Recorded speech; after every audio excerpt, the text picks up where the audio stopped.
పిల్లలు, ఈరోజు మనం జ్ఞానాన్ని పెంచే గాయత్రి మంత్రం మరియు ఆ మంత్రం యొక్క అర్థాన్ని తెలుసుకుందాం. సరేనా? ఓం భూర్భువస్వః.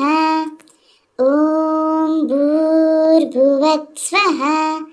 తత్సవితుర్వరేణ్యం తత్సవితుర్వరేణ్యం భర్గో దేవస్య ధీమహి భర్గో దేవస్య ధీమహి ధియో యో నః ప్రచోదయాత్ ధియో యో నః ప్రచోదయాత్. పిల్లలు, ఇప్పటి వరకు గాయత్రి మంత్రాన్ని నేర్చుకున్నాము కదా. ఇప్పుడు ఆ మంత్రం యొక్క అర్థాన్ని తెలుసుకుందాం. సరేనా? సూర్యుని దివ్యకాంతిని మనం ధ్యానించుచున్నాము. అది ఆరాధించదగినది. ఆ దివ్యకాంతి మనలను జ్ఞానము వైపుకు నడిపించాలని, మనలని వెలుగులోనికి తీసుకుని రావాలని, మనకు సద్బుద్ధిని ఇవ్వాలని ప్రార్థించుచున్నాము అని అర్థము.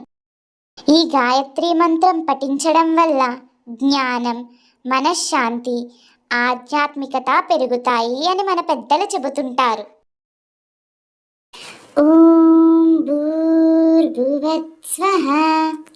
ఓం భూర్భువస్వః.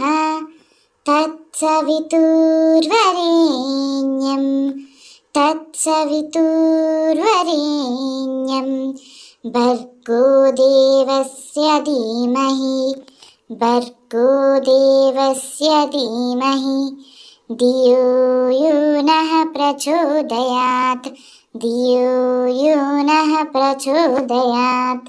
పిల్లలు, ఇప్పటి వరకు గాయత్రి మంత్రాన్ని నేర్చుకున్నాము కదా. ఇప్పుడు ఆ మంత్రం యొక్క అర్థాన్ని తెలుసుకుందాం. సరేనా? సూర్యుని దివ్యకాంతిని మనం ధ్యానించుచున్నాము. అది ఆరాధించదగినది. ఆ దివ్యకాంతి మనలను జ్ఞానము వైపుకు నడిపించాలని, మనలని వెలుగులోనికి తీసుకుని రావాలని, మనకు సద్బుద్ధిని ఇవ్వాలని ప్రార్థించుచున్నాము అని అర్థము. ఈ గాయత్రి మంత్రం పఠించడం వల్ల జ్ఞానం, మనశ్శాంతి, ఆధ్యాత్మికత పెరుగుతాయి అని మన పెద్దలు చెబుతుంటారు.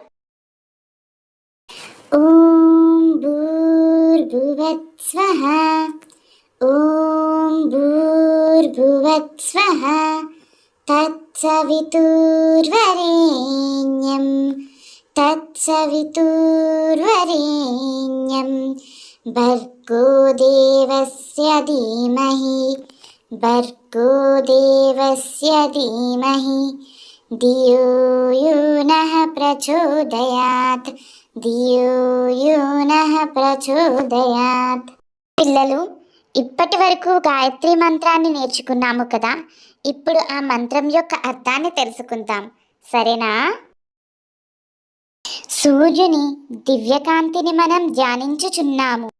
అది ఆరాధించదగినది. ఆ దివ్యకాంతి మనలను జ్ఞానము వైపుకు నడిపించాలని, మనలని వెలుగులోనికి తీసుకుని రావాలని, మనకు సద్బుద్ధిని ఇవ్వాలని ప్రార్థించుచున్నాము అని అర్థము.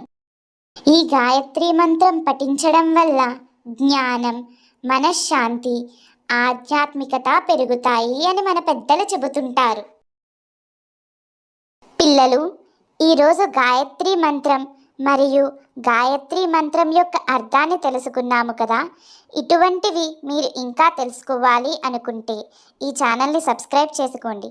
అలానే లైక్ చేసి షేర్ చేయడం మర్చిపోకండి. సరేనా?